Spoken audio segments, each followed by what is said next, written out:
तब आप safe hands में हैं। आजकल मैंने देखे फिजियोथेरेपिस्ट और न्यूट्रिशनिस्ट और इवन BA करके भी लोग बैठ के खोल लेते हैं, तो दैट्स वेरी रॉन्ग। जिनको एनाटमी ही नहीं पता वो क्या काम कर सकते हैं। तो फिर ये डिजर्विंग डॉक्टर्स के साथ भी ज्यादती है। ऑब्वियसली बिल्कुल है।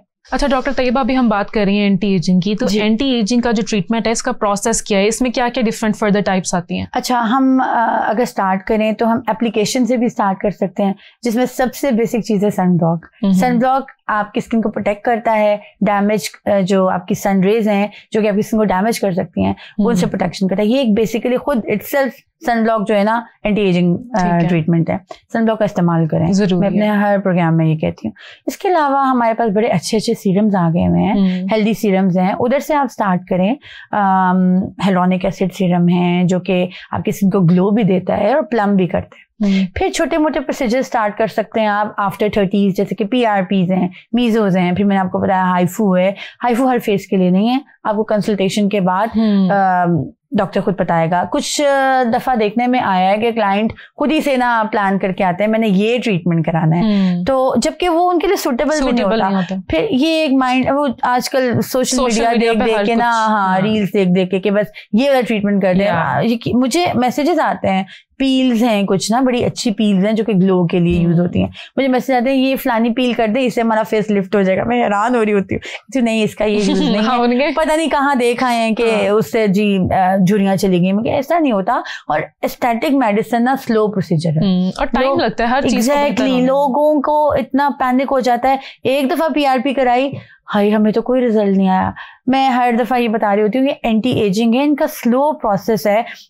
आप ये समझ लें कि जो आपकी 1 साल बाद एजिंग आनी थी ना, PRP के 4 से 5 सेशन जब आप 1 साल में लेते हो वो एजिंग डिले हो जाती है। जो एक झुर्री आनी थी, जो एक रिंकल आना था ना, वो जरा अगले 1 आध साल में आगे बढ़ चला गया। लोग समझते हैं 1 सेशन PRP का करा के पता नहीं वो क्या ही बन जाएंगे। तो ये भी कंसेप्ट्स क्लियर नहीं हो रहे लोगों को। अच्छा, ये जितने भी सीरम्स हैं, जैसे भी आपने बात की, हाइलुरोनिक है, नाइसिनामाइड है, रेटिनॉल है, साल्सिलिक एसिड है, तो जितने भी सीरम हैं ये क्या आपके बॉडी में इंजेक्टेड फॉर्म में भी यूज किए जा सकते हैं कि इनके सिर्फ आपको लगाने होते हैं? अच्छा, जो सीरम्स है ना, जैसे कि आपने भी नाम लिया, ये सारे टॉपिकल हैं, यानी कि इन्हें अप्लाई करना है।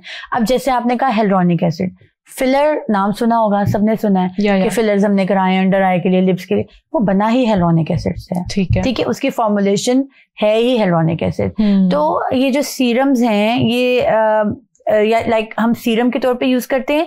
कुछ चीजें जो हैं जैसे कि फिलर हो गया, ये इंजेक्टेबल भी है, ठीक है। और रेटिनॉल, नाइसिनामाइड, ये सारे सीरम फॉर्म में अवेलेबल है। अच्छा, इनको यूज करने की कोई स्पेसिफिक टाइमिंग होती है कि रेटिनॉल रात में होना है, हाइलुरोनिक सुबह में होना है? हाइलुरोनिक एसिड आप मॉर्निंग टाइम में यूज करें बिकॉज वो मॉइस्चर अच्छा देता है और ग्लो भी देता है। जो रेटिनॉल है वो नाइट टाइम में यूज करना चाहिए और आफ्टर 30s इसको रूटीन में लाना चाहिए, और 2 nights इन अ वीक इसकी ये रूटीन रखनी चाहिए।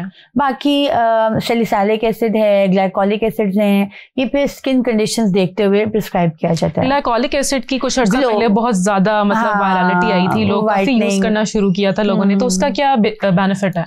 वाइटनिंग में, ग्लो में अच्छी चीज है। नेक टैनिंग में लोगों के मैं रिकमेंड करती हूँ, हैंड्स पे लगा सकते हैं। ग्लाइकोलिक एसिड की सीरम्स भी हैं, फेस वॉश भी हैं, तो इस फॉर्मुलेशन। अच्छा डॉक्टर तैयबा, यहाँ पर मैं चाहूंगी कि आप लोगों को बजाय इसके कि लोग हैवी ट्रीटमेंट्स की तरफ जाएं, fillers, Botox, anti ageing treatments या इस तरह की चीजें, ठीक है इनकी भी एक स्पेसिफिक एज होती है, लेकिन उससे पहले ही अगर कुछ लोगों को बहुत ज्यादा क्रेज है कि उनकी स्किन बहुत अच्छी रहे और वो यंग दिखें, तो कुछ सीरम्स, वो बेसिक रूटीन अपनी स्टार्ट करें उनसे, बिल्कुल, ताकि उस बेसिक रूटीन में सबसे चीज है सनब्लॉक।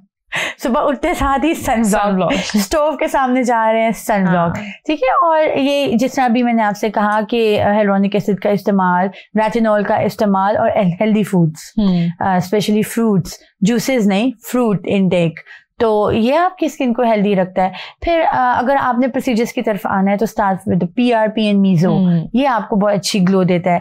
इसके अलावा एक फेशियल है, मुझे बहुत पसंद है। लोगों को हाइड्रा फेशियल पसंद है, मुझे हॉलीवुड फेशियल पसंद है। हॉलीवुड फेशियल, इसमें क्या डिफरेंस है? अच्छा, हॉलीवुड फेशियल एक्चुअली इसके डिफरेंट नाम है, स्पेक्ट्रा फेशियल भी कोई लोग कहते हैं इसे। This is done with the pico या फिर क्यू स्विच लेजर, आपने देखा होगा टीवी में अक्सर ही वो ब्लैक कार्बन पेस्ट लगा के ठक ठक ठक करके लेते कहते हैं it gives a very good glow. तो नहीं कहते इसको, कार्बन पील भी कह देते हैं कुछ लोग, स्पेक्ट्रा लेजर भी कहते हैं, हॉलीवुड बार्बी डॉल भी इवन कहते हैं। बड़े बेनिफिट्स क्या हैं? अच्छा, इसके बेनिफिट्स में पोर टाइटनिंग, जिनकी एक्नी प्रोन स्किन है, ऑयली स्किन है, मैंने देखा है दानों से भरी हुई बच्चियां बेचारी आके कहती हैं हाइड्रा फेशियल कर दें। मैं इतना डिस्करेज करती हूँ इस चीज को कि आपके एक्टिव एक्नी है, never go for hydra facial, क्योंकि उससे मजीद आपके पोर्स ओपन होते हैं। बिल्कुल, never go for hydra facial if you have active acne. तो ऐसे कैंडिडेट्स के लिए हॉलीवुड फेशियल, जिसे आप कार्बन पील कह रहे हो, इट्स वेरी वेरी सुटेबल। अच्छा डॉक्टर तैयबा, इसके साथ साथ बीबी ग्लो भी बहुत चलता है। बहुत, I hate it. Zero. And out of As zero. a doctor you are saying you hate it. So इसके क्या कुछ साइड इफेक्ट्स? बहुत साइड इफेक्ट्स हैं यार। Like क्या? आपके पोर्स को क्लॉग कर देगा। मैं उन लोगों को डॉक्टर ही नहीं मानती जो बीबी ग्लो को प्रमोट करते हैं। सीरियसली इसके डिजास्ट्रस रिजल्ट्स हैं, डिजास्ट्रस।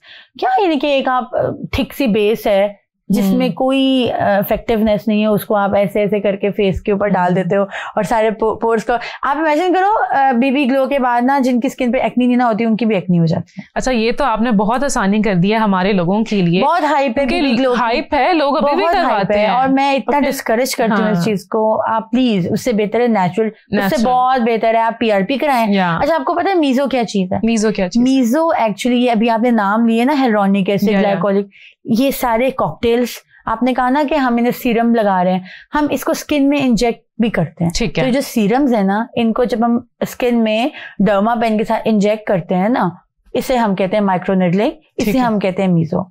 ये हेल्दी सीरम्स है, ये लो ना। वाई बीबी ग्लो? पेनफुल तो नहीं है? नहीं नहीं नहीं, बिल्कुल पेनफुल, माइनर से भी नहीं होती। मैं खुद एवरी मंथ अपने लिए लेती हूँ, बिल्कुल पेनफुल नहीं। माशाल्लाह आपकी स्किन बहुत खूबसूरत है, क्योंकि मैं सब कुछ लेती हूँ। सब कुछ लेती हैं, बिल्कुल। अच्छा, तो डॉक्टर तैयबा, इन सब की ड्यूरेशन क्या होनी चाहिए? कितने मंथ्स यूज करना चाहिए? कोई वीक्स या मंथ्स हैं या ईयर तक आपको लेने चाहिए ये ट्रीटमेंट्स?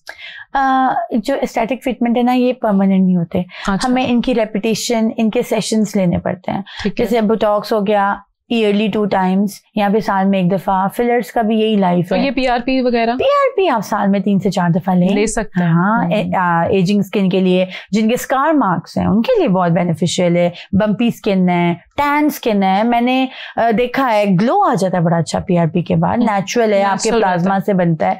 सो ऐसे ट्रीटमेंट से स्टार्ट करें। अच्छा डॉक्टर तैयबा, नेचुरल ट्रीटमेंट्स भी होते हैं, कुछ हर्बल ट्रीटमेंट्स होते हैं, होम रेमेडीज होती हैं, तो उनके ऊपर आप कितना बिलीव करती हैं? बिल्कुल नहीं। वो बेसन, वो हल्दी, वो दूध, नहीं नहीं नहीं नहीं नहीं प्लीज, ये बेसन और हल्दी के बाद ही तो इतने बड़े बड़े सिस्टिक दाने निकलते हैं। बिल्कुल बिल्कुल रिकमेंड नहीं करती। लेकिन अक्सर हम देखते हैं डॉक्टर्स कहती हैं कि आप ये होम रेमेडी है, ये पेस्ट बना के आप लगाएं, इसमें पेस्ट भी डालें, इसमें ये भी डालें। सीरियसली कोई फायदा नहीं, कोई फायदा नहीं, टाइम वेस्ट होगा, पैसे डैमेजिंग फॉर योर स्किन। नहीं, डैमेजिंग इन द सेंस कि देखिए ना, अब विटामिन C लगा लोगे, वो क्या कहते हैं, नींबू लगा लोगे, विटामिन C के चक्कर में एक्नी निकल आएंगे। फिर बेसन शेसन लगा के बैठोगे, ऑयली एक्नी स्किन हो जाएगी। हर स्किन के लिए हर चीज सुटेबल नहीं है और मेरा इतना इस पे बिलीव नहीं। इससे बहुत बेहतर है आप मल्टीविटामिन्स खा लो और फूड और अच्छी हेल्दी डाइट। अच्छा डॉक्टर तैयबा, एक स्पेसिफिक एज आती है जब हार्मोनल चेंजेस आते हैं, तो आप एक एजिंग की तरफ जा रहे होते हैं, तो उस टाइम पे लड़कियों को कौन से सप्लीमेंट्स या विटामिन्स या इस तरह की चीजें यूज करनी चाहिए? जो एजिंग की तरफ जा रहे हैं, जैसे कि मेन्योपॉज। हाँ एग्जैक्टली, तो बड़ी क्रूशियल और ये सेंसिटिव टॉपिक है। तो इसमें बिल्कुल मल्टीविटामिन्स काफी मार्केट में अवेलेबल हैं, अच्छी फॉर्म्स के। यू शुड टेक इट, जरूर लेने चाहिए, क्योंकि बोन्स भी वीक हो जाती हैं, हार्मोन्स आपके काफी लो हो जाते हैं, oestrogen level, progesterone level body में बिल्कुल एंड हो जाता है, तो आपकी स्किन का ग्लो खत्म हो जाता है, हड्डियों में दर्द शुरू हो जाती है। तो मल्टीविटामिन्स उस टाइम बहुत अच्छा साथ देते हैं। इतने भी ट्रीटमेंट्स आपने लेने एक अच्छे डॉक्टर की सुपरविजन में लें। एंड आज के जो टॉपिक था हमारा, इससे हमने यही सीखा है कि excess of everything is bad. Treatments आपने लेने हैं आप लें, लेकिन एक मुनासिब मिकदार में लें, कि ये ना हो कि आप इतने ज्यादा ले लें कि आपकी स्किन डैमेज हो, उसके साथ साथ आपकी हेल्थ भी डैमेज हो। बहुत शुक्रिया डॉक्टर तैयबा, आपने हमें ज्वाइन किया और आज का टॉपिक बहुत ही इंपॉर्टेंट था। Thank you for highlighting such an important issue for all of us. Thank you so much. और इसी के साथ मुझे दीजिए इजाजत, आपसे मुलाकात होती है नेक्स्ट स्टोरी में। तब तक के लिए बाय बाय।